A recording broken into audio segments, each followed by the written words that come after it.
Magandang umaga mga bata. Maaari bang magsitayo ang lahat para sa ating panimulang panalangin?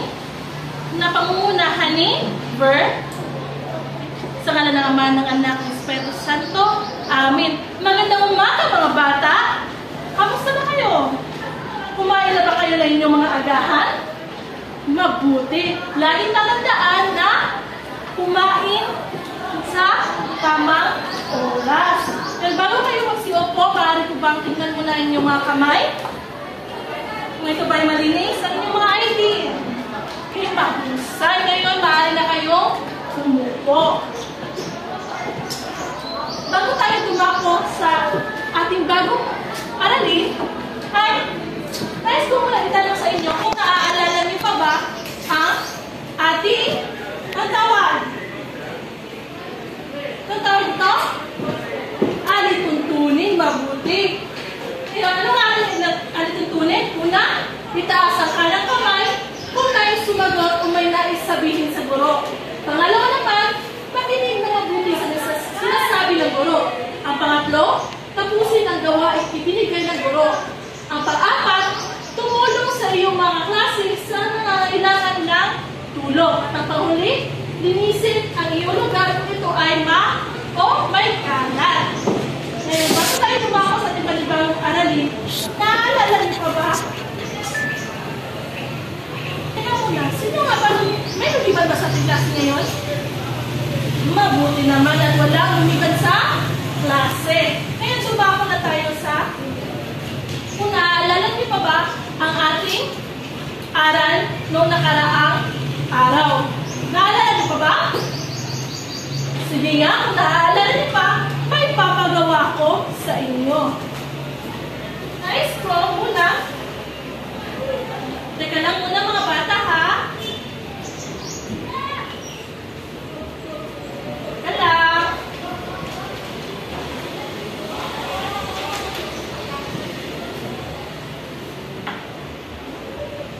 Teka lang mga bata.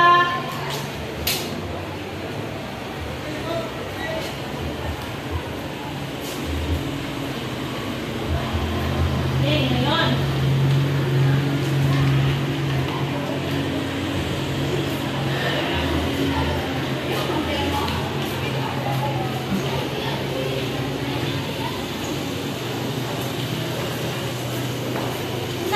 Pinagkataang balikan natin.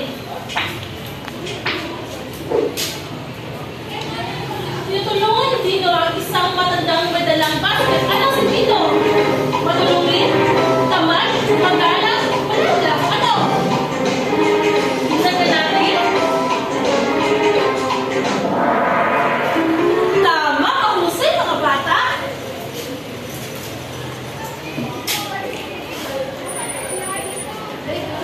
Pangalawa, nalagaan ni Jonah ang kanyang mga alagang sisi. Ano si Jonah? Masipag, malaga, matulungin, magalang. Tingnan ka natin?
ninyo ang nasa larawan.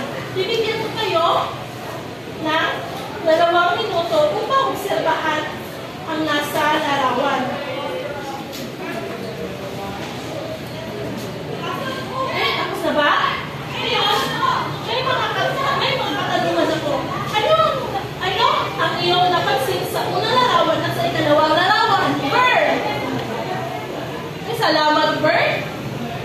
Pangalawang katanungan, ano ang kinain ng bata? Chocolate. Mabuti ba ito para sa katawan? Joanna, mabuti ba ito? Hindi. Salamat, Joanna. Kapag kumain ka ng junk food, candy, o yung pang pagkain na pagkonserba, sa palagay mo ba ito ay nakakabuti sa ating katawan? Oo, hindi. Bakit? Julie. Okay, salamat, Julie. Ngayon, may babasahin akong kwento sa inyo. Ang pamagat ay luha ng Ilog Pasig. At Ilog Pasig ay dating malinis at masigla. Ayaw ng maraming tao at hayop at pinagpunan at tubig ng mga tao. Ngunit dahil sa kapabayaan at kawalan ng disiplina ng mga pabrika at mayayaman, ito ay unti-unti na bumihan. Nawala ang mga hayop at nagkasakit ang mga tao na ninilahan nila. Isang batag na nangangalang Lira ang naghangad ng pagbabago. Sa tulong ng kanyang mga kamag-aral at komunidad, simulan niya pinisip at ibalik ang sigla ng ilog. Kaya noon, unti-unti bumalik ang ganito at nagsilbing simula ng panibagong pag-asa. Ngayon mga bata, kung nakinig kayo sa binasa ng kwento, ay may mga katanungan ako para sa inyo. Ano ang pangunahing dahilan ng pagkasira ng Ilog Pasig, Giselle? Salamat, mabuti naman, Giselle. Pangalawa, paano nag-apekto ang maruming ilog sa mga tao at kalikasan sa paligid nito, Jeremy?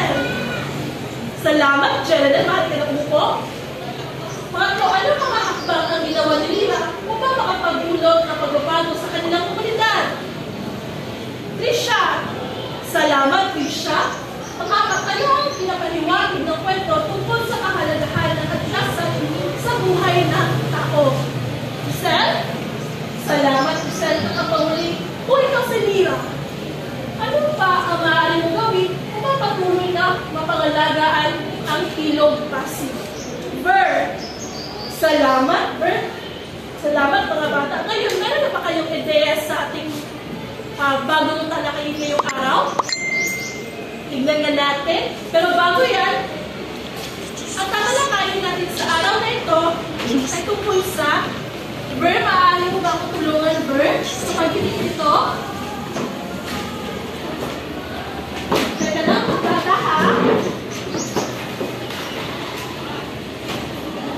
Ang tatalakayin natin sa araw na ito, pero mga bata, ang tatalakayin natin sa araw na ito ay diagrama ng ugnayang sanhi at bunga. So, teka lang, didikit ko muna natin ang aking layunin.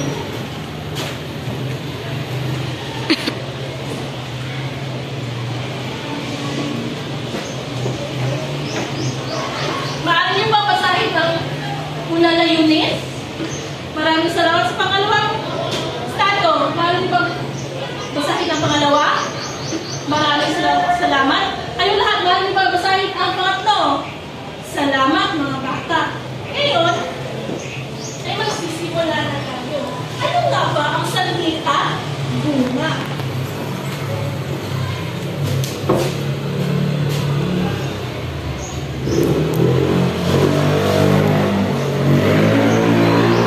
Ang salita bunga ay dalawang mahalagang konsepto sa pagpapaliwanag ng ugnayan ng mga pangyayari. Ang sanhi, ito ay dahilan o ito ang dahilan o pinagulat ng isang pangyayari. Ang sanhi ay nagpapaliwanag kung bakit nangyayari ang isang bagay. Pangalawa naman ay ang bunga. Ang bunga, ito naman ang resulta o epekto ng isang pangyayari. Ang bunga ang pinalabasan ng isang sanhi. Mamaya malalaman niyo ang mga halimbawa nito. Ika lang muna mga bata ha.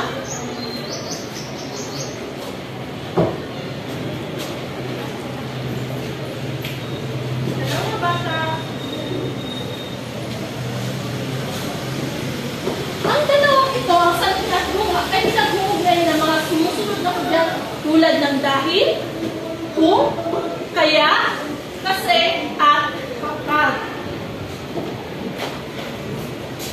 Ngayon, malalaman niyo naman kung ano nga ba ang diagrama.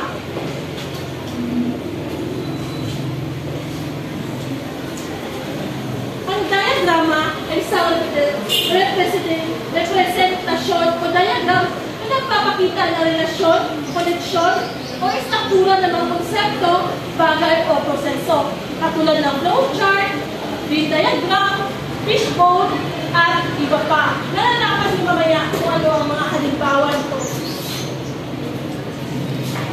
Teka lang muna mga bata ha. Ganito ang halimbawa. Ganito ang halimbawa ng isang Venn diagram. Ang Venn diagram ay itong nakikita nyo sa harapan. Ito ay tinatawag na Venn diagram. Ngayon, sa isang Venn diagram, narito ang isang sanhi at isang bunga. Ang sanhi, dahil sa bagyong dumaan, nawasak ang mga bahay sa bayan. Ginamit natin na pag-uugnay sa dalawa ay ang salitang dahil. Ang bunga sa bagyong dumaan ay nawasak ang mga bahay sa bayan. Ang pangalawang halimbawa naman ay kung magtutulungan ang lahat, ang bunga naman ito ay mabilis matapos ang isang proyekto. Ang pangalawa namang halimbawa, gagamitin ang isang senaryo. Madalas maligayin niyo si Marconio, kaya lagi siya inuubo at nilalagnat.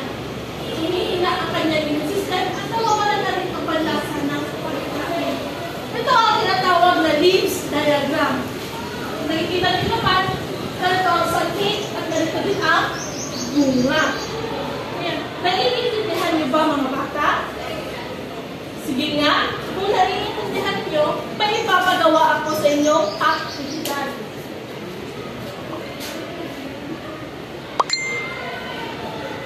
Sa isang buong papel na strong, kopyahin niyo ito. Isulat ang letrang B kung ang kaligata ay bunga at S naman kung ito ay sanhi. Bibigyan ko lang kayo ng 3 minuto para gawin ito. Okay, tapos na ba mga bata? Okay, maaari ko ba kulihan yung mga papel?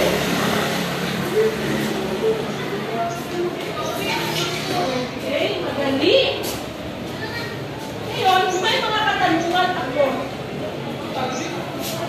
Ano ang sanhi at bunga? Verb. Salamat, verb. Ngayon, paano nakatulong ang diagram ng sanhi at bunga sa pagpanawa ng mga komplikadong pangyayari? Joanna. Mahusay, Joanna. Pwede mo magkaroon ng higit sa isang sanhi para sa isang bunga? Verb, magbigay ka ba? Salamat, verb. Maaari ka magbigay ng halimbawa?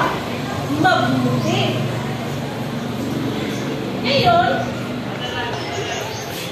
Ngayon, papapagin ko kayo sa 3 pangkat. Ito ang unang pangkat, pangalawang pangkat, at pangatlong pangkat. Huwag kayong mag-aalala dahil ako na ang magbibigay sa inyo ng mga papel na sasagutan ninyo. Narito ang mga panuto. Sa unang pangkat, tinatawag matching type, paghambingin ang mga larawan sa column A at column B ayon sa sanhi at bunga. Sa pangalawa naman, basahin ang mga sumusunod na sitwasyon. Gamit ang fishbone diagram, tukuyin ang sanhi at bunga at isulat ang iyong sagot sa isang diagram. At sa pangatlong grupo naman, gumawa ng tibula na may 4 hanggang 6 na linya, kung saan bawat 2 linya ay nagpapakita ng sanhi at bunga. Halimbawa, hindi ako natulog. Halimbawa, sa ikatlong pangkat, hindi ako natulog kagabi. Ngayon, inaantok sa klase. Yan, pag grupo na ito ang rubric,